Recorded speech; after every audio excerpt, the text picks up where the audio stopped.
Good morning everyone. तो स्वागत है आप सभी का फिर से हमारे प्यारे से प्लेटफॉर्म एरोमेटिक कॉन्सेप्ट पे। आज हम लोग क्लास 11th का केमिस्ट्री का फिजिकल केमिस्ट्री का क्लास 11th फिजिकल केमिस्ट्री का फर्स्ट चैप्टर कवर करने वाले हैं, उसका पार्ट वन, क्योंकि बहुत लंबा चैप्टर है तो एक एक पार्ट में हम लोग करेंगे। चैप्टर का नाम है some basic concept of chemistry. चलिए हम लोग ये शुरू करते हैं। इसमें हम लोग सबसे पहले जानेंगे कि मैटर क्या होता है। क्लास 9th में आप लोग पढ़े ही होंगे कि मैटर्स के बारे में, हल्का फुल्का तो आप लोग को पता ही होगा। तो अच्छे से आज हम लोग डीपली पढ़ते हैं। मैटर क्या होता है? Any things which has mass and volume is considered as क्या इज कंसिडर्ड एज मैटर। ठीक है, मैटर। तो ज़्यादा हम डीपली नहीं जाएंगे, आपको बताते हैं। तो इसको मैटर जो है उसको फिजिकल प्रॉपर्टीज के basis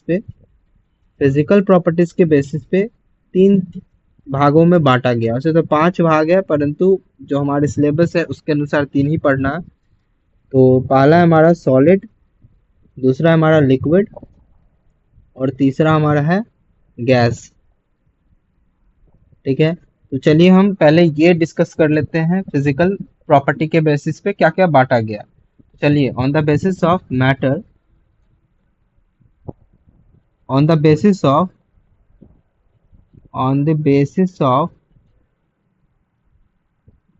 physical property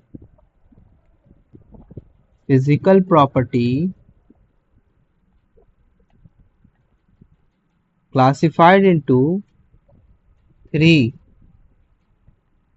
types. First is solid, liquid and gas. तो हमें कुछ पांच, मेरे अनुसार पांच प्रॉपर्टी आपको जानना काफी जरूरी है, जो कि आपके जेई और नीट के एग्जाम के लिए बहुत इंपॉर्टेंट रखते हैं। तो पहला प्रॉपर्टीज होता है हमारा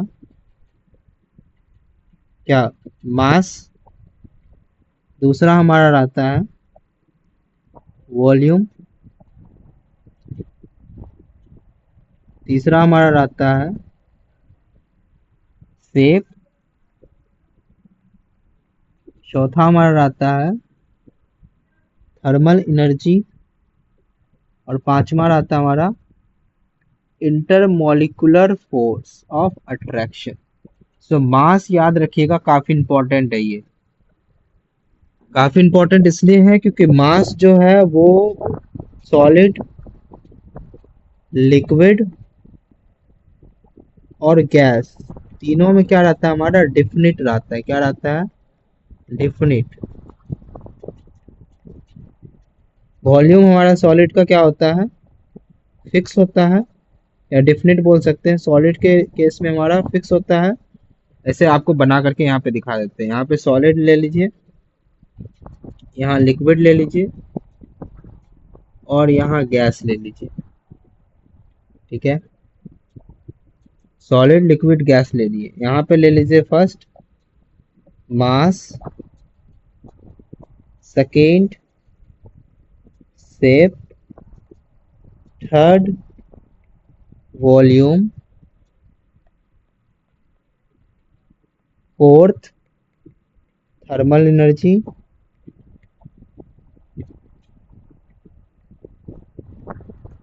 फिफ्थ इंटरमोलिकुलर फोर्स। ठीक है, तो ये देखिए, यहाँ पे हम आपको सारा ए टू जेड बता रहे हैं, एक एक करके। इसका डिफिनिट होगा, इसका भी डिफिनिट होगा, और इसका भी डिफिनिट होगा। शेप क्या होगा इसका, डिफिनिट होगा। इसका शेप क्या होगा हमारा, इनडिफिनिट होगा। शेप हमारा इनडिफिनिट होता है। और इसका भी हमारा शेप क्या होगा, इनडिफिनिट। ठीक है। वॉल्यूम इसका क्या होगा, डेफिनेट होगा। इसका वॉल्यूम क्या होगा, डेफिनेट होगा। इसका वॉल्यूम क्या होगा, डेफिनेट। इसका वॉल्यूम क्या होगा, इनडेफिनेट। ठीक है। उसके बाद थर्मल एनर्जी। थर्मल एनर्जी देखिए, थर्मल एनर्जी समझने से पहले आपको ये बता देते हैं कि काइनेटिक एनर्जी क्या होता है। काइनेटिक एनर्जी कहते हैं किसको, तो जब मान लीजिए ये हमारा, ये एक पार्टिकल्स है, ये हमारा दूसरा पार्टिकल्स है, ये तीसरा पार्टिकल्स है, ये चौथा पार्टिकल्स है। तो ये जो पार्टिकल्स के बीच में जो गैप है और उसके बीच में जो मूवमेंट होगा, गैप के बीच में जो मूवमेंट्स टेक्स प्लेस होगा, उसको हम लोग कहते हैं, जब हम लोग मोमेंट्स मोशन आप देखेंगे पार्टिकल्स के बीच में, तो उस एनर्जी, वहां पे जो एनर्जी का जनरेशन होता है उसको कहते हैं काइनेटिक एनर्जी। और काइनेटिक एनर्जी के जनरेशन से ही हमारा थर्मल एनर्जी निकलता है। ठीक है। तो थर्मल एनर्जी, ये आप अंदाज लगाइए कि जिसका पार्टिकल्स दूर दूर रहेगा उसी का ना थर्मल एनर्जी सबसे ज्यादा होगा। तो इसलिए हमारा सॉलिड का क्या होता है, थर्मल एनर्जी लिस्ट होता है। इसका होता है in between solid and solid and क्या, गैस। और इसका क्या होगा हमारा, हाईएस्ट। हाईएस्ट। ठीक है। उसी तरीके से आईएमएफ। आईएमएफ मतलब intermolecular force of attraction between particles. Solid के देखिए, ये हमारा पार्टिकल्स है, ये हमारा पार्टिकल्स है, ये हमारा पार्टिकल्स है, ये हमारा पार्टिकल्स है, ये हमारा पार्टिकल्स है। तो ये जो पार्टिकल्स देख रहे हैं ये हमारा सॉलिड का पार्टिकल्स है। तो यहाँ पे देख रहे हैं आपस में चिपका चिपका है, मतलब बहुत कम गैप है। बहुत कम मतलब बहुत कम, लिस्ट लिस्ट गैप है। तो हमारा क्या होगा, इंटरमोलिकुलर फोर्स ऑफ अट्रैक्शन सबसे ज्यादा होगा। एक कॉन्सेप्ट आपको बता देते हैं, रिमेम्बर, याद करने के लिए सबसे अच्छा रहेगा कि जितना ज्यादा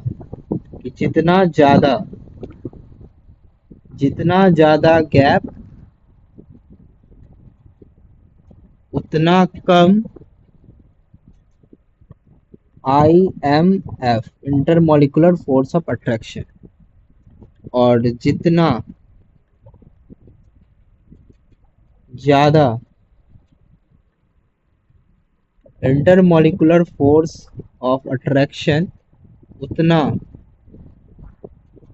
कम गैप। या आप डायरेक्ट बोल सकते हैं कि ये IMF जो है वो इनवर्सली प्रोपोर्शन है गैप का। ठीक है, डिफरेंस बिटवीन देयर पार्टिकल्स। ठीक है, ये आप बोल सकते हैं। तो यहाँ पे हम कहाँ पे थे अभी, ये हम बता दिए थर्मल आपका। उसके बाद IMF, सॉलिड का सबसे ज्यादा होगा, हाईएस्ट। सॉलिड का क्या होगा, हाईएस्ट। लिक्विड का क्या होगा, सेम इन बिटवीन। और इसका क्या होगा, गैस का लिस्ट। ठीक है, ये टेबल जो है आपको काफी इंपॉर्टेंट टेबल है। तो ये टेबल मस्ट रिमेम्बर आपको होना चाहिए। बेसिक है, बेसिक से अगर पूछेगा तो इससे पूछ सकता है। इससे बाहर मेरे अनुसार इस टॉपिक से तो नहीं पूछ सकता है। तो ये आपको हम बता दिए, फिजिकल प्रॉपर्टीज के बेसिस पे मैटर को क्लासिफाइड किया गया है। अब हम केमिकल प्रॉपर्टीज के बेसिस पे बता देते हैं कि मैटर को किस प्रकार से क्लासिफाई किया गया है। तो केमिकल में दो तरह से बांटा गया है। एक हमारा प्योर सब्सटेंस और एक हमारा मिक्सचर। प्योर सब्सटेंस नाम से ही लग रहा है प्योर, मतलब एक ही प्रकार, only one types of particle से ये बनता है हमारे प्योर सब्सटेंस। जबकि मिक्सचर जो है more than one types of particle से मिलके बनते हैं। More than one types of particles, more than one types of particles.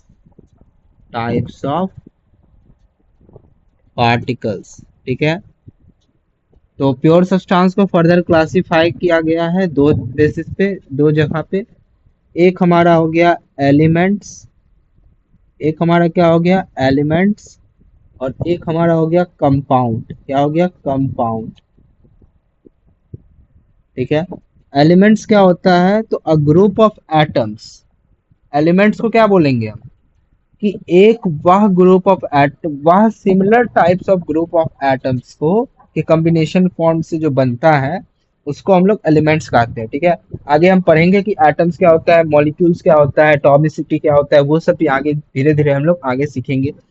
Element समझ गए आप।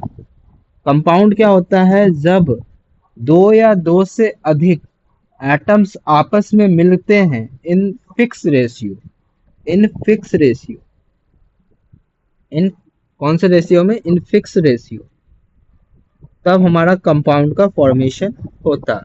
जैसे एलिमेंट्स का एग्जांपल में आप ऑक्सीजन ले सकते हैं।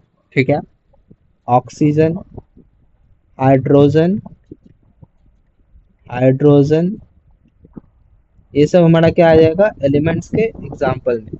उसी तरह आप कंपाउंड के एग्जांपल में ले सकते हैं H2O। आप देखिए H2O, जब धरती के कोई भी कोना में आप चले जाइए, कहीं पे भी चले जाइए, जब हाइड्रोजन और ऑक्सीजन 1:8 इस फॉर्म में जब भी कंबाइंड होगा, इस फॉर्म में जब भी कंबाइंड होगा, तब हमारा वाटर का फॉर्मेशन होगा। तब हमारा किसका फॉर्मेशन होगा, वाटर का फॉर्मेशन होगा ऑलवेज। ठीक है, ऑलवेज हमारा किसका फॉर्मेशन होगा, वाटर का। तो ये हमारा बेसिक डिफरेंस है किसके बीच में, एलिमेंट्स एंड कंपाउंड्स के बीच में।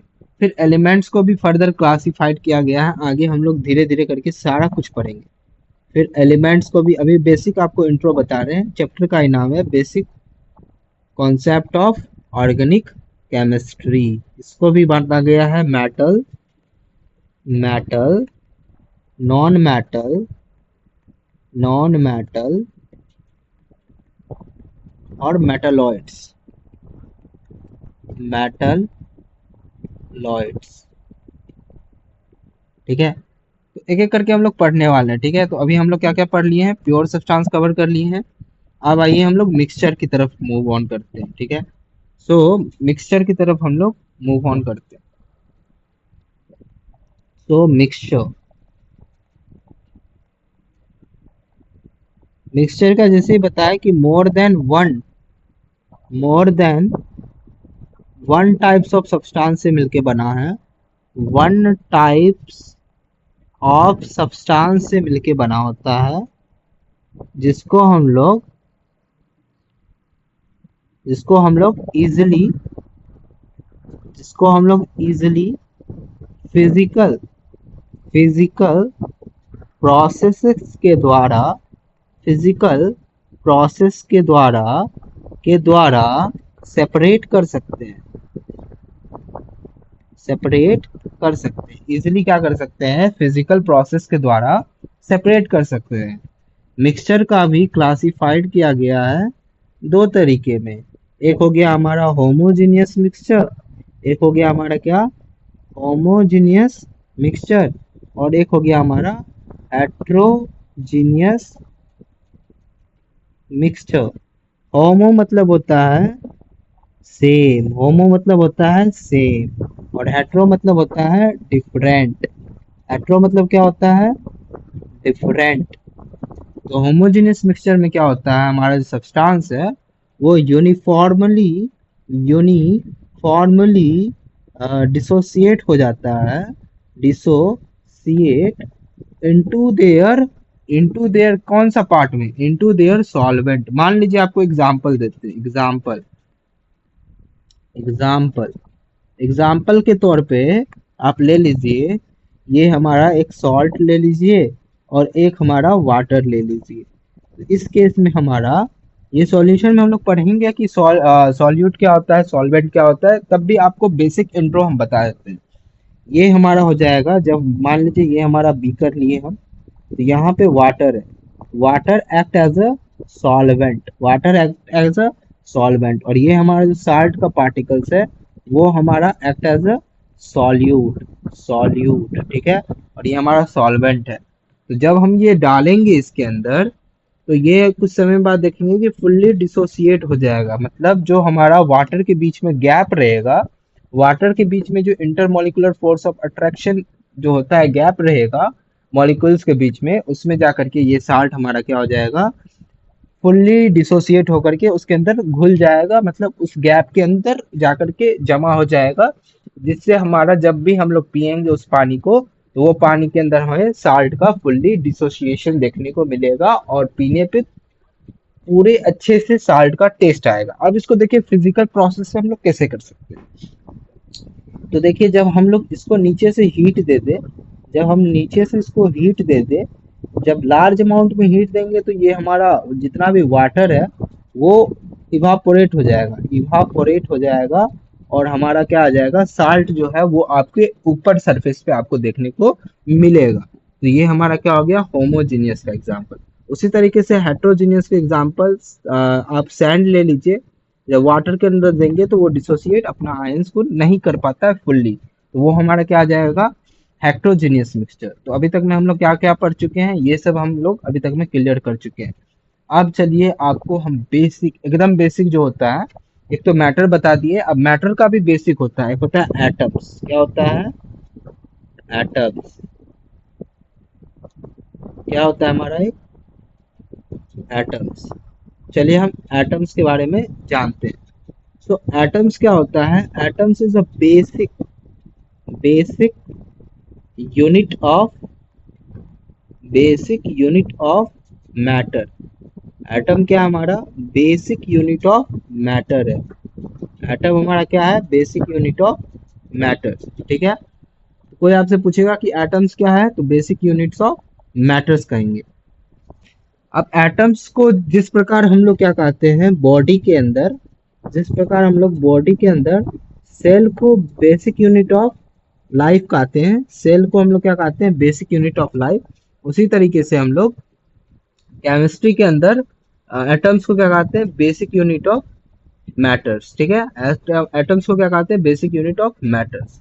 तो अभी तो फर्दर एटम्स का डिवीजन भी हो चुका है, तब भी आपको हम बता देते हैं पहले एटम्स और मॉलिक्यूल्स के बीच में डिफरेंस। एटम्स और मॉलिक्यूल्स के बीच में, मॉलिक्यूल्स के बीच में डिफरेंस। एटम्स हमारा क्या होता है, जैसे मान लीजिए आप है ना, आप लिखे S8, तो ये जो सल्फर है हमारा, सल्फर है, तो उसका जो देखेंगे आप, ये जो 8 है, तो सल्फर जब 8 सल्फर ऐसे कंबाइंड होता है, 8 सल्फर का एटम्स ऐसे जब कंबाइंड होगा, ऐसे जब ऐसे कंबाइंड होगा, तब जा करके हमारा किसका फॉर्मेशन होता है, S8 हमारा क्या हो गया, मॉलिक्यूल्स। तो यहाँ पे S जो सिंगल है वो हम लोग क्या कहेंगे, उसको एटम्स, और ये जो हमारा S8 है उसको हम लोग क्या कहेंगे, मॉलिक्यूल्स। इसलिए हम लोग क्या कहते हैं कि a group of atoms, a group of similar types of atoms और different types of atoms is called molecules। दो तरह का एटम्स होता है। जब हम लोग एटॉमिसिटी अभी हम पढ़ने वाले हैं, तो एटॉमिसिटी जब हम लोग पढ़ेंगे, एटॉमिसिटी, तो अगले लेक्चर में हम लोग एटॉमिसिटी से कवर करेंगे। ठीक है, अभी हम लोग यहाँ पे खत्म करेंगे। अभी आपको बेसिक बता देते हैं कि अगले लेक्चर में हम लोग क्या पढ़ेंगे।